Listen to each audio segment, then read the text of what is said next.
This is a matter that is touching the security of this country. Let this court digest all what has been brought before it. Polisi sasa wadai mjane wa Abu Drogo aliwafadhili washukiwa waliouawa Mombasa wakijaribu kushambulia kituo cha polisi cha Central. There was no strike. I was not involved in any strike, and yet there's a finding being made against you. There's one problem that we have as judges. It's very difficult for us to be in perpetual litigation. Hafla ya kumtafuta jaji mkuu ya kumbwa na tofauti na mvutano kati ya kamishna wa JSC Jaji Mohamed Warsame na jaji mtahiniwa Profesa JB Ojwang.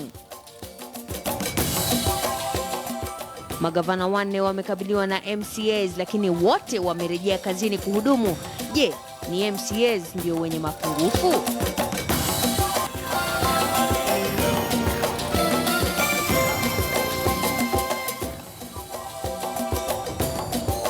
Hujambo mtazamaji, karibu kwa taarifa za KTN. Leo ni furaha yangu kuweza kuungana nawe siku hii Alhamisi, ambapo hii leo katika sehemu ya pili ya taarifa hizi tutakuwa tunakuletea makala maalum Mnato wa Chulu, makala yaliyoandaliwa na Nicholas Wambua yanayoangazia tatizo la ardhi. Ni nini hiki ambacho kinawavutia wakaazi ambao walifurushwa miaka ya 80 na miaka ya 90 kwa milima hiyo? Hayo yote ni baadaye kwenye sehemu ya pili ya taarifa hizi kwenye KTN News.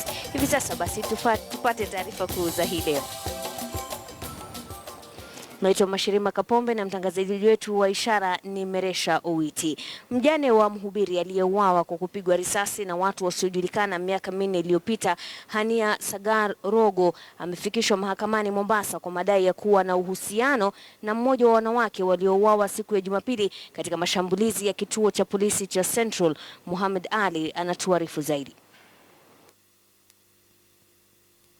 Jana polisi wasiopungua 10 miongoni mwa maafisa watatu wa utawala wakiwa na magari 6 walivamia nyumba ya mjane wa Sheikh Abu Drogo na kumkamata mke wake Hania Sagar Rogo kabla ya kutokomea naye.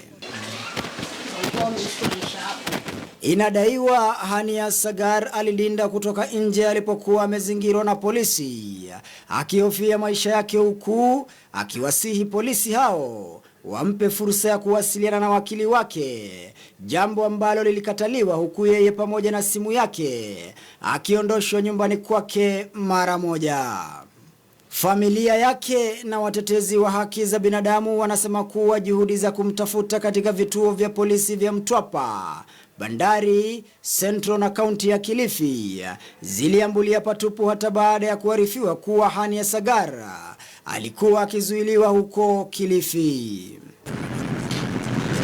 Polisi walimzuia usiku kutwa katika kituo cha polisi cha Nyali kabla ya kumfikisha mahakamani mapema hii leo asubuhi kwa madai ya kutaka kufanyia simu yake uchunguzi kubaini iwapo alikuwa na uhusiano na mmoja wa wanawake watatu waliouawa wakati wa shambulizi kwenye kituo cha polisi cha Central huko Mombasa siku ya Jumapili.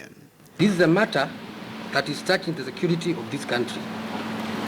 Let this court digest all what has been brought before it to make an informed decision on the 16th of September 2016 at 11 a.m.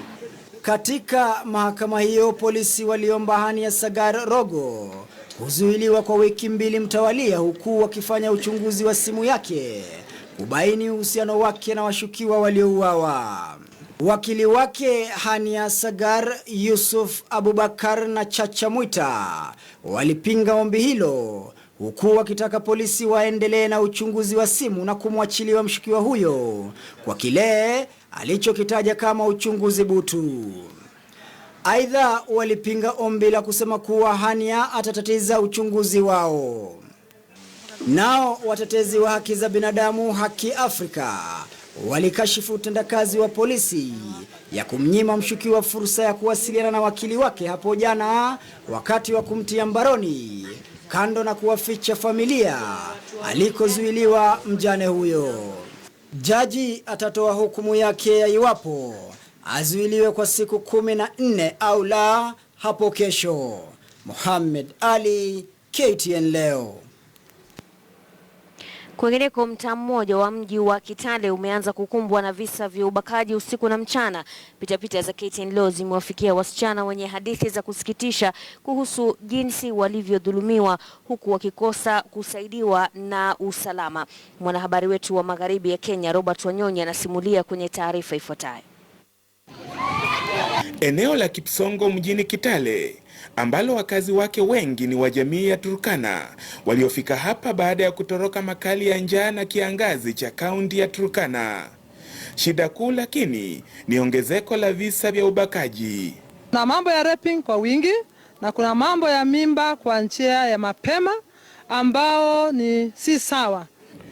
Watoto wengi wa kike katika mabanda haya wanajihusisha na kazi za kibarua ili kukidhi mahitaji ya familia zao, na katika juhudi hizo wao hukabiliana na visa vya ujangili, ubakaji na mimba za mapema. Unakuta watu wamekaa wengi kwa pamoja na mtoto msichana anagandamizwa sana, watoto wa miaka 12, watoto wa miaka 13, wengine wa miaka 7, unakuta wananajisiwa ama wanabakwa na wababa wakubwa. Tunawasili katika afisi ya chifu wa eneo na kukumbana na kisa cha kusikitisha cha msichana huyu mwenye umri mdogo ambaye alilazimishwa na mamaye mzazi kuajiriwa kazi na mzee mmoja ambaye alimbaka na kumwambukiza maradhi ya zinaa. Kweli nikakuwa na maisha mangumu, sina chochote, hata kulala nilikuwa nalala chini. Na huyu mtoto mwenye nilikuwa naye mwenye alikuwa ako mwakili kidogo, ndio niliamua kweli kupeana anisaidie kazi, afanye kazi ya umeiti, pengine nipate hiyo pesa kitoko na inisaidie kwa watoto wengine wadogo. Jamaa mwingine amepombeleza mtoto na mahindi, amemuingiza kwa mahindi, amemnajisi, na nilishika yeye nikapeleka polisi. Nafikiria leo amepelekwa kotini. Ni kutokana na kukidhiri kwa visa kama hivi ndiposa wakazi wengi wameamua kujitokeza na kupaaza sauti zao kwa serikali.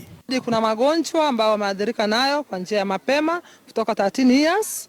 Licha ya juhudi zinazofanywa, mkono wa serikali kukabili visa hivi bado umesalia hafifu. Trans Nzoia haswa sisi kama wakereketo wa haki za kibinadamu tuko tunapiga firimbi, masuala ya ubakaji imeenda juu. Kwa siku hauwezi kosa karibu kesi 6-7. Tusikubali mtu aseme anataka kufanya kangaroo court kwa maneno ya watoto kunajisiwa, kwa sababu hiyo tutakuwa tunafanya maneno mbaya. Ni aina ya maisha magumu na ya uchochole ambayo wanapitia wakazi wa sehemu za mabanda katika eneo hili, na huku mtoto msichana akiathirika zaidi na maisha hayo. Robert Wanyonyi, KTN leo katika kaunti ya Trans Nzoia. Hatua ya Rais Uhuru Kenyatta kutia saini mswada wa marekebisho ya sheria ya uchaguzi imetoa nafasi kwa mchakato wa kufanya mambo mengi kama vile kubuni tume mpya ya uchaguzi na mipaka itakayoongoza uchaguzi mkuu ujao. Lakini je, wadau wanaohusika wana muda wa kutosha kufanya hivyo jinsi ilivyopendekeza kamati ya pamoja ya bunge? Chris Tairo anayo taarifa hiyo. Wiki moja baada ya bunge kupitisha miswada miwili muhimu kuhusu marekebisho katika sheria za uchaguzi na hivyo kuibandua IEBC, hatimaye Rais Uhuru Kenyatta ametia saini miswada hiyo kuwa sheria. Miswada hiyo itatoa nafasi ya kuwapata makamishna wapya afisini.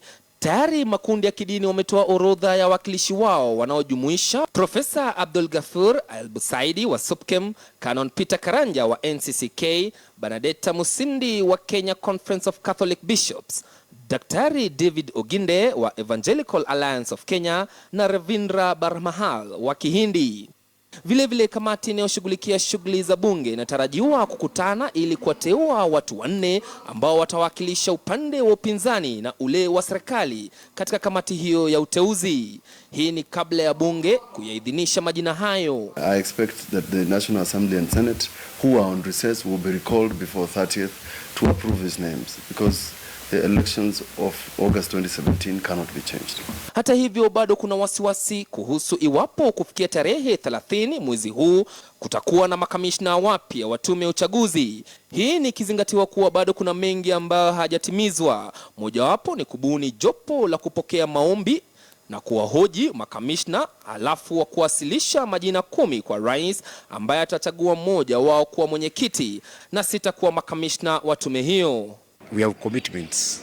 I think the top leaders, both Uhuru Kenyatta and Raila Odinga, were committed, and they said so regarding our report and the attached bills. So why have we not put our house in order? I think what needs to be done now is to ensure very quickly that the new commissioners are in place. There's still time between now and the end of the month. Ban the midnight oil. Have the new commissioners in place. Iwapo Kenya itakuwa na makamishna wapya wa IEBC mwezi ujao, basi watakuwa na kibarua kigumu kitakachokuwa kikiwasubiri. Hii ni pamoja na kusafisha daftari la wapiga kura nchini, kununua mitambo ya ukaguzi iwapo mtu amejiandikisha kama mpiga kura, na kujaribu mitambo hiyo iwapo inafanya kazi miezi 6 kabla ya uchaguzi. Kuanzisha shughuli ya kuwasajili wapiga kura kote nchini na vilevile kuwafahamisha wapiga kura kuhusiana na haki zao. Ifikapo wiki ijayo, basi itabidi spika wa bunge la kitaifa kuwaita wabunge ambao wako likizoni kuhudhuria kikao maalum ili kupitisha orodha ya majina 9 ambao wataketi katika kamati ya uteuzi. Chris Tairo, KTN leo.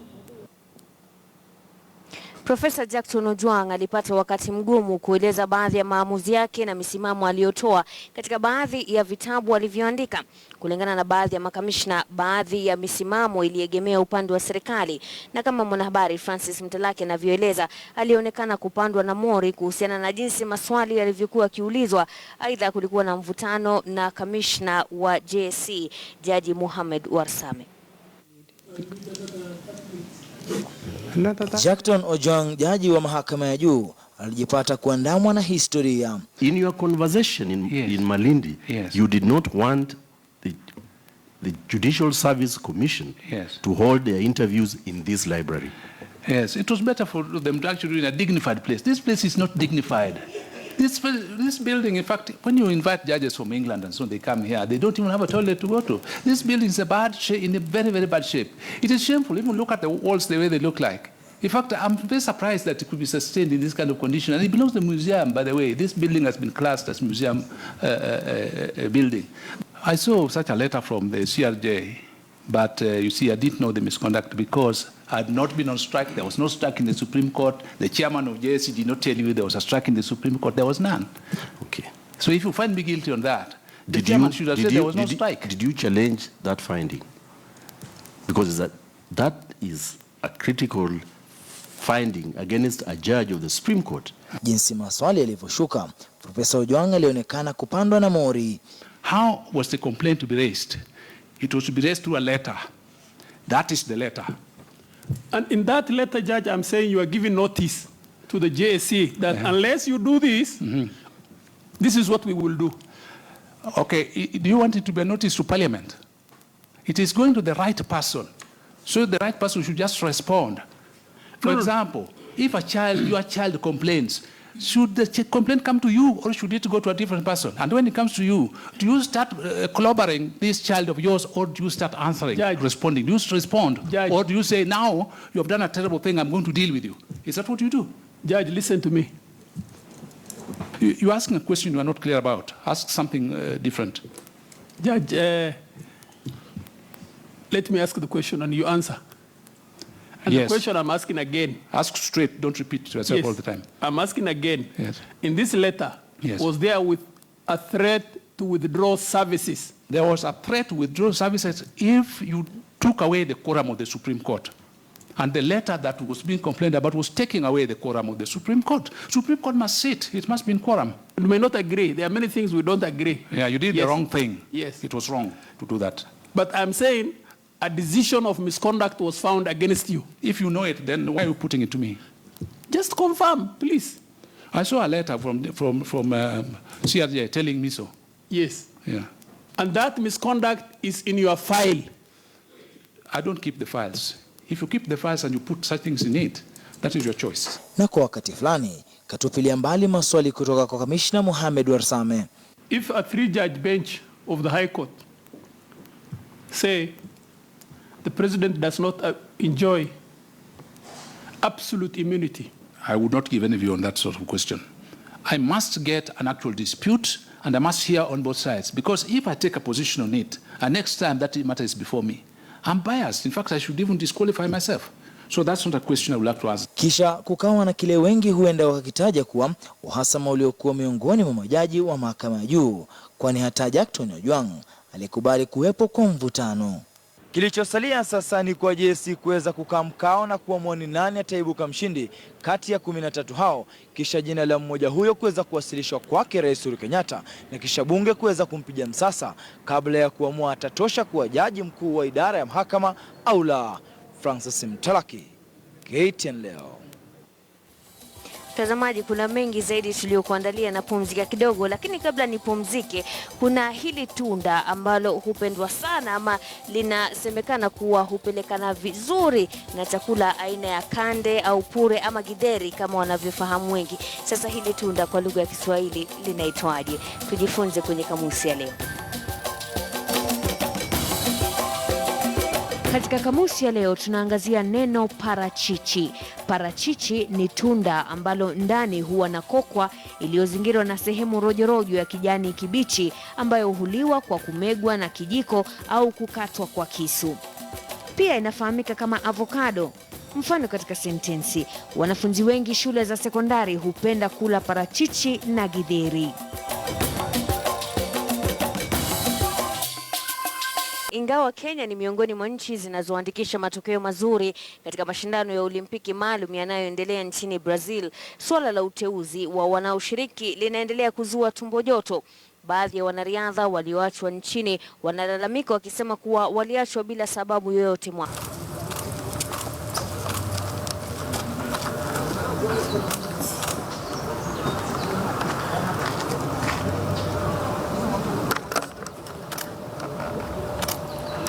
Tulishangaa juzi wao wakisema ati at least ni watisa na at least ni 18 ndio walikuwa wamechaguliwa. It's only they are 9. Sasa tumepoteza mamedali nyingi. Tungeleta mamedals nyingi kama tungeenda all athletes, lakini sasa hiyo imekuwa shida. Secondly, rotation ya officials wanaenda, wataki wajulikane ni wengi. Sasa wanaenda in shifts. Hii wiki wenye wametangulia ndio wametoka na wengine wameenda Sunday.